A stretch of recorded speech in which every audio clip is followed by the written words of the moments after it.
he's mostly a risk hitter. He gets at the last second, and when you think the ball is past him, he will hit the ball quick. Right out of the catcher's glove. Oh, yeah, and I mean, he'll hit it hard. The thing that people should know about Henry is how good a player he was, how good an all-around player he was. That's one of the most overlooked aspects of his career. One of the things that all good hitters have to deal with is people say, oh, he was just gifted. He wasn't just gifted. He worked and worked and worked to get where he was. I studied the game very much. You know, I could tell you at the end of the season, if I hit 40 home runs, who I hit those 40 home runs off of. And here is Henry Aaron. This crowd is up all around. He's sitting on 714. How would Henry Aaron describe Henry Aaron's 715th home run? A swing, a long drive, way back, way back, way back. It's gone! In the Americans' mind, Babe's still the king, you know, but in the minds of us that play baseball, that are in baseball, Hank is the king, and you know, he'll always be the king. Before he was the king, he was Henry Aaron from Mobile, Alabama. Alongside his 7 siblings, Henry grew up in a segregated neighborhood, often at the center of racial tension. I remember many times, you know, as a little boy growing up, that the Ku Klux Klan would come marching down the street for no reason at all. My mother would tell me, said, son, go hide under the bed. Through all the hate, violence, and fear growing up, Aaron had one outlet. And my father asked me what I wanted to do, and I said, I want to play Major League Baseball. My father knew good and well that if things stayed the way that they were, there was never going to be an opportunity. But thanks to the courage of one man, things didn't stay the way they were. In 1947, when Aaron was 13 years old, Jackie Robinson broke the color barrier. A year later, Aaron told his father he'd be in the big leagues before he retired, a prophecy he would eventually fulfill. Henry would begin his journey in 1952, quitting high school to join the Indianapolis Clowns of the Negro Leagues. I didn't have much to carry. I had a suitcase with one pair of pants in it. That's number one. And I had $2 in my pocket, so I had to make sure that I spent it very wisely. The Milwaukee Braves spent their money wisely, purchasing Aaron from the Clowns for $10,000. In 1953, he played for the Braves' minor league affiliate in Jacksonville, one of the first integrated teams in the Southern League. We were not able to stay with our teammates.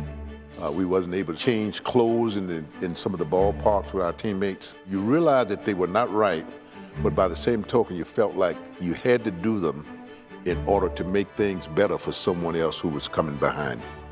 The backdrop of social injustice did not deter Aaron from excelling on the field. He won the league MVP award, earning him an invite to Braves spring training the following year. That spring, all Hank wanted was a fair shot. Just given the chance to do the same thing that they were afforded the freedom to do, then if I fail, then you can let me go, but just give me the opportunity. Aaron was given that opportunity on March 14th when he cracked the starting lineup after outfielder Bobby Thompson broke his ankle the previous day. Charlie Grimm went into the dugout and saw Henry, but he didn't call him Henry. He just said, hey, you're in right field. He got up there in St. Petersburg and he hit a home run, first time at bats. Now, what do you think he did the second time? Another home run. It was a break, no question about it. You know, I was in the right place at the right time. After that break, Aaron never looked back. He was selected to the All-Star game in 1955 and 56 and followed those campaigns with one of the most prolific seasons in his 23-year career. What are you hoping for in 1957? I hope I can gain the National League Batting Championship, and I also hope that I can hit 30 or more home runs and drive in 100 or more runs.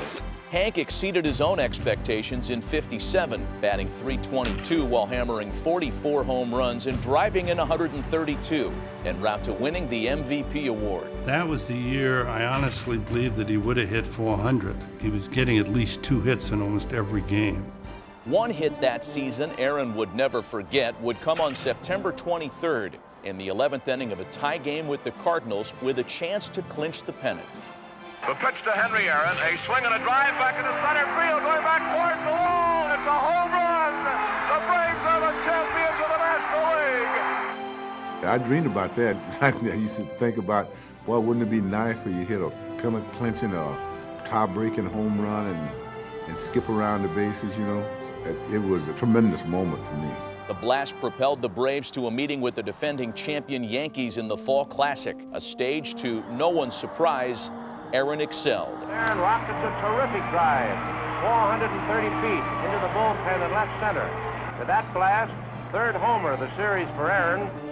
The Braves won the World Series in 7 games. Aaron batted .393 and drove in 7 runs, helping him draw adoration from fans and respect from peers. I think the best hitter maybe right now that we're talking is Henry Aaron right now in baseball. I think he's able to wait and keep his hands back and swing real quick at the ball. Aaron was consistently great for 2 decades, making the All-Star game every year from 1955 to 1975. He would belt 30 or more home runs in 15 different seasons and was a .300 hitter in 14 different years. But for those who played with and against Hank, he was much more than a great slugger. A lot of things wasn't recognized that Aaron did because he did it with such ease. Think about how many hits he had. 3,700 and some odd hits, right? Close to 3,800. You take away the 755 home runs he hit, and he still got 3,000 hits. Aaron hit at least 40 home runs in 8 seasons, and by the end of 1973, he had 713 career home runs, just 1 shy of Babe Ruth's revered record, a record some people did not want him to break. And I got millions and millions of pieces of mail from people that were resentful simply because of the fact that who I was, and they just was not ready for a black man to break that record. I mean, he showed us the hate mail, yeah. Some of it was nasty. Some of it was just way nasty. It wasn't all from the South either. It was from all over the country. Probably half of them was illegitimate, but one could be for real, and that would be the end. Through it all, Henry Aaron persevered. His pursuit of baseball's most cherished record continued, and on opening day of 1974, he took his place alongside Babe Ruth. 3-1 pitch. There's a drive into left field. That ball is going, and out of here. Henry Aaron has just tied Babe Ruth in the all-time home run parade. The record they said that couldn't be reached has just been reached by Henry Aaron.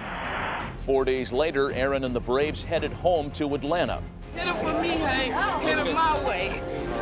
On April 8, 1974, the Braves hosted the Dodgers in the first home game of the season, with Aaron 1 swing away from surpassing the Sultan of Swat. Someone told me later on, said it was cold. I didn't feel a thing. They said it was drizzling. I didn't feel a thing. Hank told me, you know, that what he's gonna do. He said, I'm tired of this. I'm gonna get this over with right now. Here's the pitch by Downing. Swinging. There's a drive into left center field. That ball is gonna be out of here. It's gone. It's 7:15. There's a new home run champion of all time, and it's Henry Aaron.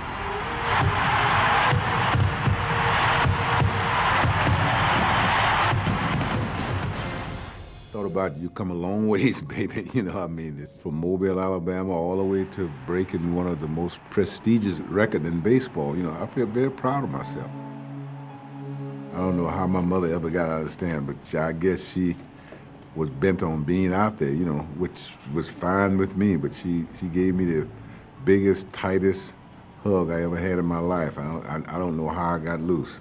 He had tears on his cheek and tears in his eyes, and I remember being stunned. I said, Henry Aaron is crying.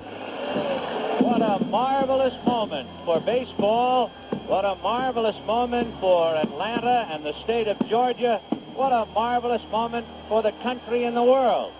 A black man is getting a standing ovation in the Deep South for breaking a record of an all-time baseball idol. I just thank God it's all over with. Thank you very much. At the time he called it quits, Aaron was second all-time in runs and hits and had more home runs, RBIs, and total bases than anyone who ever played the game, a tribute to the remarkable quality and consistency of his career. The way to fame is like the way to heaven, through much tribulations. It had been for me, to quote a very popular song, a long and winding road. He was a pillar of strength, and if anybody, black, white, red, or Technicolor has a problem, you can look at Henry Aaron and say, look at the strength he had. I think that people can look at me and say, you know, He was a great baseball player, but he was even a greater human being.